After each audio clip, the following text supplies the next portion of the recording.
Telangana BJP అధ్యక్షులు కిషన్ రెడ్డి మీడియాతో మాట్లాడుతున్నారు. లైవ్ చూద్దాం. చుట్టుముట్టి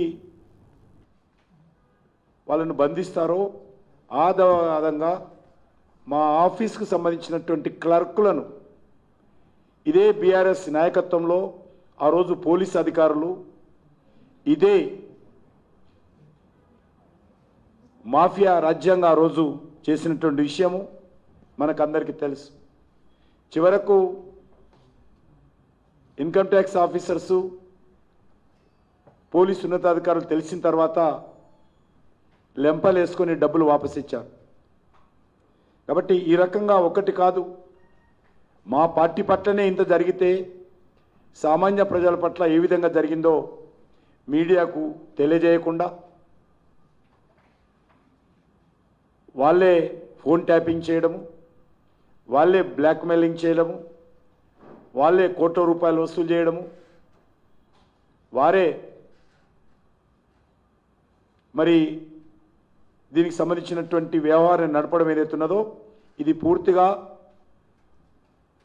దీనికి ఎవరైనా బాధ్యత అంటే ఏకైక వ్యక్తి ముఖ్యమంత్రి గారు. ముఖ్యమంత్రి తనకు సంబంధించినటువంటి మంత్రులను ఆ రోజు పెట్టుకొని ఈ ఫోన్ ట్యాపింగ్ వ్యవహారము చాలా దుర్మార్గంగా వ్యవహరించడం జరిగింది. దీనిపైన ఉన్నత స్థాయి దర్యాప్తు జరపాలి, న్యాయ విచారణ జరపాలని నేను ఈ సందర్భంగా డిమాండ్ చేస్తా ఉన్నాను.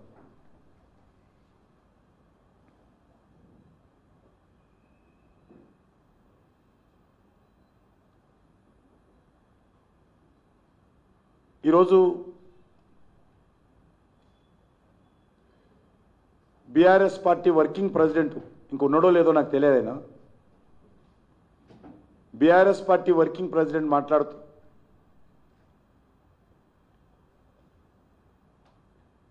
వాళ్ళ చెల్లెలైనటువంటి ఎమ్మెల్సీ కవిత గారిని, ముఖ్యమంత్రి కూతురును భారతీయ జనతా పార్టీ కక్ష సాధింపు చర్యల్లో భాగంగానే అక్రమ కేసులు పెట్టి ఈరోజు అరెస్టు చేశారని చెప్పి వారు మాట్లాడారు.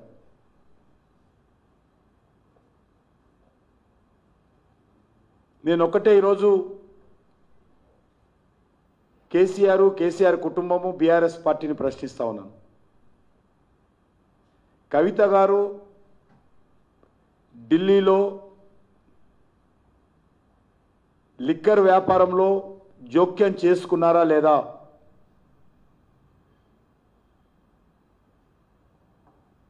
కొంతమంది వ్యక్తులతో వ్యాపార సంస్థ ఏర్పాటు చేసి అందులో తన బినామీ మనుషులను అందులో పెట్టారా లేదా?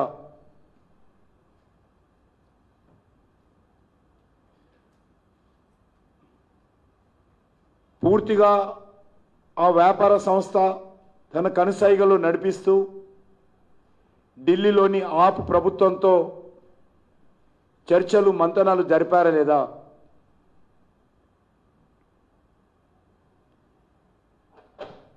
ఇందులో కోట్లాది రూపాయలు చేతులు మారాయా లేదా?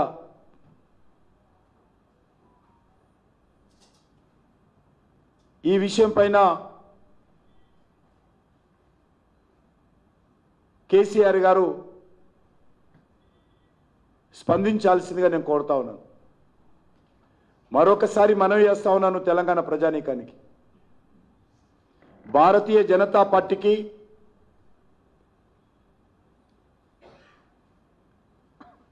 కవిత గారు చేసినటువంటి లిక్కర్ వ్యాపారానికి ఏ రకమైనటువంటి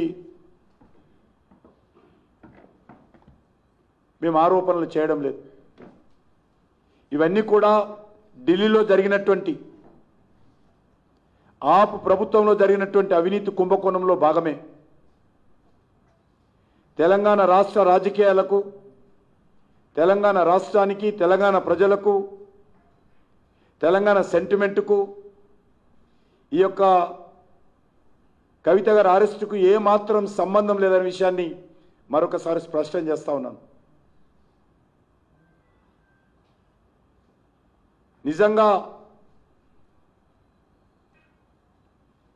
లిక్కర్ వ్యాపారంలో కేసీఆర్ కుమార్తె కవిత గారి జోక్యం లేనట్లయితే బహిరంగ చర్చకు కేసీఆర్ సిద్ధమా రావాల్సిందిగా కోరుతా ఉన్నాను. ఇది అక్రమ కేసే అయితే, ఇది రాజకీయపరమైనటువంటి కక్ష సాధింపు కేసే అయితే కేసీఆర్ బహిరంగ చర్చకు వస్తారా?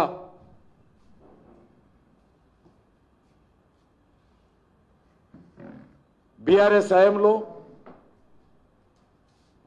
అన్ని రకాల మాఫియా రాజ్యం నడిచింది, అన్ని రకాల దోపిడీలు చేశారు, అన్ని రకాల అవినీతికి పాల్పడ్డారు. ఇది ఒక నిజాం రాజ్యంగా నిజాంను పొగుడుతూ నిజాం పోకడలతోనే పరిపాలన చేశారు తప్ప ఏ రోజు కూడా ప్రజాస్వామ్య స్ఫూర్తితో మీ ప్రభుత్వం పనిచేయలేదు.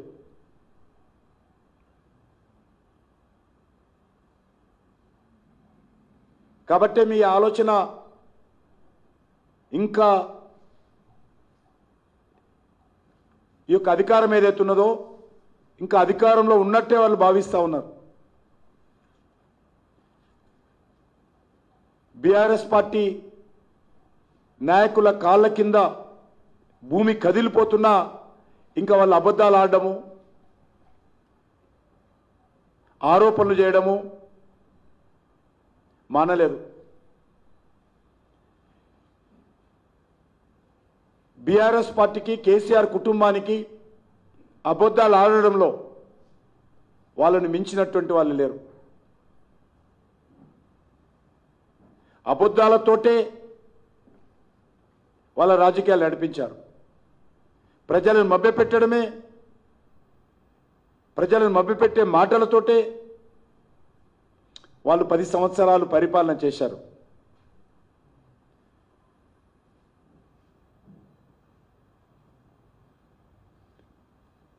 భారతీయ జనతా పార్టీ ఈ యొక్క లిక్కర్ వ్యవహారం విషయంలో మేము మాట్లాడకూడదు అనుకున్నాం. కానీ పదే పదే భారతీయ జనతా పార్టీని బీఆర్ఎస్ పార్టీ